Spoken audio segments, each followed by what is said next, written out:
What's up, party people? This is Tarkus Jude Mossberg here from Facebook, Jude's Junk Facebook comic book shop and YouTube channel.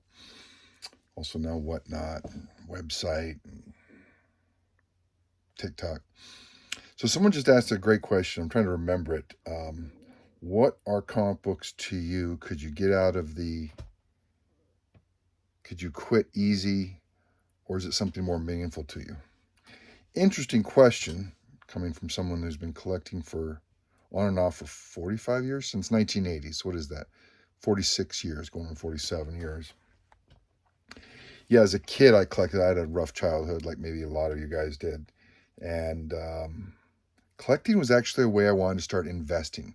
The whole plan was to invest in things that went up in value. And all I had was, $20 allowance, which I guess was a lot back then, but I could buy my comic books with that. And I always thought that they would go up in value because that's what a friend of mine told me in 1980. He was like, "Oh, all these books are going to go up in value." So I was about 10 years old in 1980, and then I was 20 in 1990, and bought everything off of a newsstand because our little bookstore in town was the only place to get them. There was no dealers or anything like that. So everything was newsstand, which is kind of cool experience to have that. I didn't, really buy much from the dealerships until the bookstores until after 1990. So it was a love. I was debating majoring in art. I was either going to be ceramics or business. My two favorite classes were math and ceramics. So I was going to major in art, but I was like, I can't make any money with that. And I'd always desired to invest and make money and be an entrepreneur and that kind of thing. So I ended up going into business in college. When did college start? 1992. I could have gone to college in 87 when I graduated, but no, I went to college in 89. I could have gone in 87. I actually did, but dropped out to do a bunch of bad things in 1987. And then I started back up again in 89. I had to get sober. I was pretty much a juvenile delinquent from 87 to 89.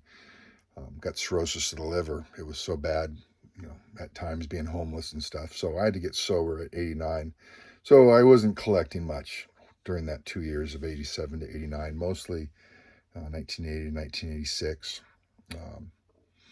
Didn't really get back into it. And, it was in college. It was a new life. I was sober, chasing girls, hoping to chase girls. So I picked up a little bit here and there. I was at a dealer or a con and would just grab some books. I was lucky enough to grab some of the Crow books in 1989. I was lucky enough to grab, some Spider-Man ones and ASM 298, but I think that came out in 88. Definitely some Spawn ones. What was that, 92? So in between like 87, 89, I slowed down because I was interested in other things. Then getting sober, starting school, got married in 92. That slowed down finances. I do have some books signed by Todd at a conference I went to in 1995 at Atomic Comics in Phoenix, Arizona. But then going through a divorce, going to grad school and moving to LA, I was in 1999.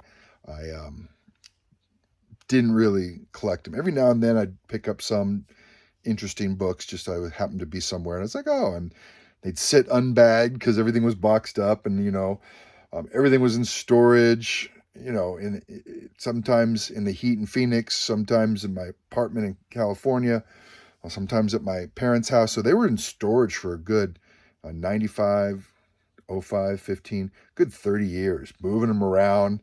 I had the old cardboard boxes. So could I get out of it back then? Yeah, it was a means to an end. It was a time when I was in high school. It wasn't the happiest time, and it was a distraction. Maybe I did like the art because I was an artist. That there might have been more than art. It was the investment potential I really liked, and we were seeing books go up in value in the 80s. The TMNT was going through the roof, and a lot of independents were getting really popular, and that made us all excited. And the 90s crash, of course, a big crash kind of ruins it if you're putting a lot of hopes in buying a bunch of books. That's why I think in 2021, I could relate to a lot of people that just got out of it. They just invested too much money. They didn't have the spare money, and then everything tanked. They lost thousands, and they're like, this isn't even fun anymore. Every book they have just reminds them of how much they lost. So I get it. And so now that we're back on the upswing, maybe some of those people are coming back. There are older people like me. I'm 56, so people in their 50s that have money. Maybe the kids have gone out of the house, and um, the nostalgia of being young, maybe in the 80s, maybe in the 90s, maybe in the 60s, 70s, at least 70s. So that nostalgia is a big thing for us old guys. Whereas in the 80s, I wasn't buying for nostalgia. I was just buying because they were new books. They were number ones, cool art. There was a lot of excitement about books going up in value. The movies just started coming out. What was that? The Batman came out in end of 89, I believe. And that was just fantastic when we started to see the stuff starting to go on the screen, Punisher got out there, eventually Blade. Um, Superman had been around for a while, but I don't think too many people like Superman 3. It was pretty much of a bomb. The first Superman was cool, I guess, but it was a little old, even to this day. So, anyways, I got back into it in 2021 when I wanted to get rid of my comic books. I'm like, if I don't do it now, I may not have the energy to do it when I'm in my 60s. So let me pull them all out. I had to find them all. Then I had to inventory them all and rebag and board them all because some of them were in bags from the 70s and they were like melted together. But reboard and bag, did CLZ, entered them all in the system. And CLZ at the time had some kind of value app that you didn't have to pay for, I believe. And so I was able to filter quickly to see, you had to estimate your own grade, but you're able to filter quickly to see the biggest books. So I did that, sent a whole bunch of books off to get graded, chose CBCS. It was a bad decision. A lot of people told me not to, but I thought I was going to be smarter than everybody. It was supposed to be cheaper, faster, and better back in 2021. It was cheaper. I mean, it was $15 a book with all the discounts and everything. It didn't end up being faster. They held some of my books for 2 years. Better is questionable. The plastics might be better, but I don't care about the plastics. A lot of people do. They care about the label and the plastics. I care about the actual grade. So I got back a bunch of 9.8 books that were not 9.8 books. They were 9.6s. And so when I sent them off to get signed, they dropped a grade. And a lot of people disagree with that, and that's fine. I am about to test that theory with a whole new video. I'm about to send in 25 of my CBCS biggest books to do that reholder special that CGC has. It was down to like 19 something a book with all the 25 book special and the 20% off, and I already have a 10% off. So it was like $19 a book to get reholder. So I'm getting 25 of my CBS biggest books reholdered. I'm not going to pre-screen them because they're just not selling. Now that CBS is out of business, they're not going to sell even more. I know people might like them, and that's great, but I have not been able to move my CBCS books. So getting them all 25, and I will see without any kind of pre-screen exactly which ones, what percentage come back. And I think that'll be a good sample. It'll be no bias in terms of me pre-screening or my presser. He was the one who was cracking them and pre-screening them before, but now I'm sending them all as a CGC. I am going to get all of them pressed. All CGC, no pre-screen, all pressed, and all reholdered into CGC cases. So we'll see about that. So anyways, I did get back into it in 2021, trying to sell everything off. I guess I made some money learning the business, learning about selling, learning about marketing, shipping, invoicing, all that stuff.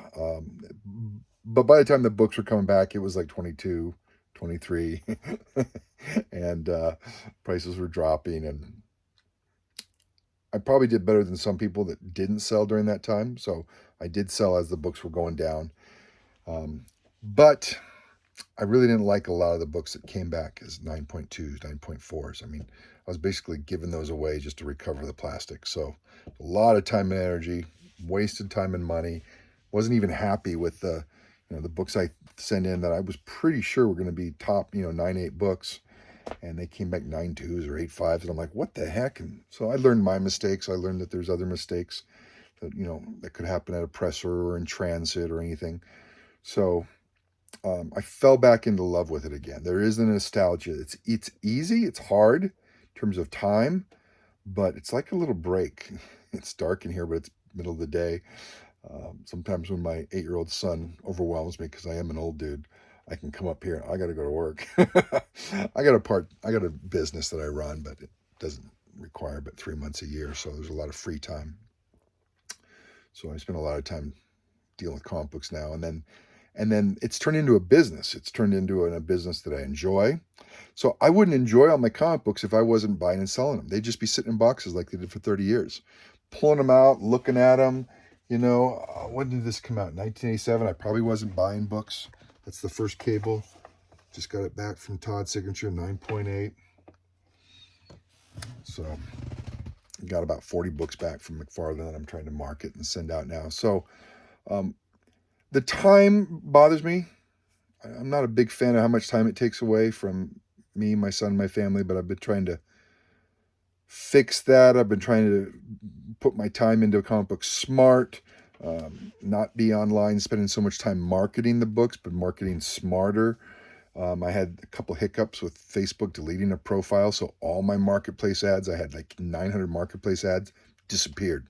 And then a year later, they took away the profile again. So I'm starting all over from scratch, doing my own website. Nobody can take that away, even if Facebook boots me off for some reason.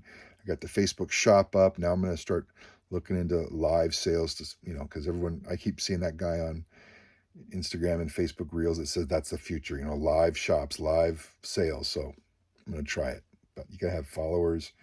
I think on TikTok, you have to have 500 followers. So in the first day, I got like 10 or 20. So who knows? I might be doing might need 2 phones, have a Whatnot sell on one screen can you do that? Can you do a Whatnot live sale as well as a TikTok live sale at the same time?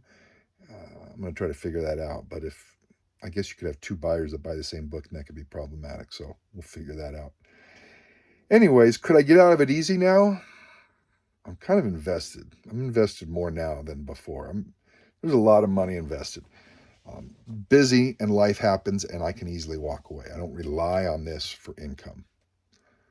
And walking away might give the market a chance to rebound a little bit more. So when you say walk away for good, no, I don't think I could. I got 8,000 books, about 2,000 to 3,000 of them are graded. There's enjoyment, there's nostalgia, there's the business side. I buy a lot of books off auctions, and I guess that's fun, or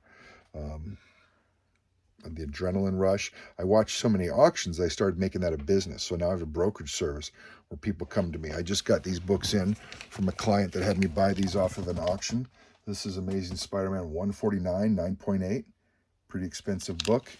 And then he got another small book that day, which is NYX 9.8. So he just says, hey, get me these books. On my websites, I put out there, hey, these books are coming up for auction tonight. And I watch 30 auction houses, and most people don't have the time to be like, okay, they know 3 or 4, they don't have 30, and they can't watch them every day. And it's not like we're just looking for specific books where you can just wait for the little notification, hey, this book is up for, we're looking for deals. And so that's what me and my clients are looking for. We're looking for deals on these auctions. So they'll tell me. So anyways, that's a second business model that's separate from just buying and selling books. And we're getting into bigger and bigger books. I'm selling a book right now. I did sell a TMNT for 18,000 to someone in Crete over by Italy. That was a partial trade, partial sale, which is a little scary, but I have a book up for sale right now. 11,000. That's my largest book I have for sale. I have brokered some deals like $33,000, $20,000 deals, but the dollar amount of the books I'm selling, I want to get higher. I don't want to have 8,000 comic books. I want to be old and go slow and have 50 to 100 that are over 10,000. That's always been my goal. Have 50 to 100 over 10,000. Do a little bit of marketing. Have a website. Have a name, reputation, and then work with. Do they call them industrial buyers, commercial buyers? I don't know what they call them, but work with buyers that are buying big books and not spend as much time as I am now. That's the long term. I'm 56, so within 5-10 years, that is my goal. We'll see if it happens or not. If it doesn't, maybe I'll die of a heart attack tomorrow. But could I walk away from them? I guess so. There's other things more important. There's family, health. You still got to pay the bills. So if business stuff comes up, I still have to jump through hoops. Um, but I like it. A lot of people have passed away at my age, and the nostalgia for a simpler time becomes stronger and stronger. The nostalgia for the 80s. It was before the internet. Um, the 70s were weird, and then the 80s were kind of weird, but they were weird in a good way. I don't know if the 90s were weird. I think to me, the 90s were like kind of fake, but I'm like Green Day and the grunge bands, they were all kind of taking. I was into punk in the 80s, so they were taking like that loud punk and they were trying to make it like top 40 ish, which I didn't like at all. And so the music scene was a little, I got into progressive trance, fast techno, dancing around 1990. I was into the scene where we break into warehouses and do raves in Phoenix, Arizona in 1990. Helicopters would come, police cars would come, everybody would scramble, and the DJ got stuck with the bill. So I did switch from punk over into the whole uh, trance techno scene, and then still like techno. Some people call it progressive trance. If you're familiar with Goa India, Goa trance, going back that far.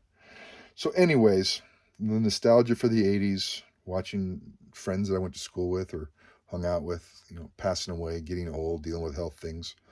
Um, I meet some pretty cool people online. Similar interests, similar backgrounds, some of them totally different interests, totally different backgrounds. But I'm meeting interesting people doing interesting things. And I had a coach once say that that's what his goal in life was: do interesting things with interesting people. I had this doctor, husband and wife team in Crete that, will buy large books for me now because we develop a trusting relationship. Um,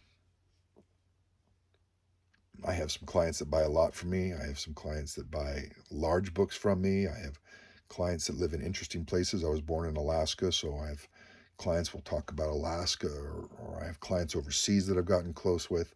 And it's different type of close, obviously, online than in real life. But politics, stay out of it. It doesn't matter what I look like, because I'm a big guy. And so I intimidate people. They've told me I'm 6'5", 300 pounds. And so people say they intimidate me or I intimidate them. And so I have to adjust the way I talk to I don't, scare little old ladies. Um, but online, you can just be polite and you can have a polite conversation and we can avoid politics. And it very rarely comes up. And I'm probably good friends with people that have diametrically opposed politics as me, um, and it's fun. It's like it was back in the 80s when people didn't talk about politics. Now everybody has to pick a side, and I know I've picked my side. I have an AR-20. I'm ready, but a little different than an AR-15. 308 bullets, about 1,000 rounds, but I digress. We live up in the mountains now. I go snowboarding with my son. More important things in comic books? Yeah. Could I walk away? Yeah, but I don't want to. And I built up a life where I don't need to want to. I'm debating whether to get into it more, with live video streams. I do think that there's going to be a wave of this live store selling that's been popular in China for the last 20 years. Conventions, I don't really do conventions. I don't do the networking. Um, but that might be in the future. Who knows? I don't like going to conventions to buy books. Um, and I don't know a lot of people at conventions. So it's not like I'm going around saying, hey, because I've gone a lot and, I've never had a booth at a convention. So I'm not going to see a bunch of old friends like a lot of these, YouTubers and dealers do. They see a lot of old friends. Um, the last couple conventions I went to, it was like 3 or 4 tables with comic books, and everything else was anime and dress up and people doing art and just weird stuff that had nothing to do with comics, and I'm not interested in most of the other stuff. Never been to San Diego Comic-Con, even though I lived in San Diego 10 years. Yeah, 10 years. Never went. Wasn't collecting from 2003 to 2013. My sister did a lot of it, and I never went, which is weird. But now I'm too far away.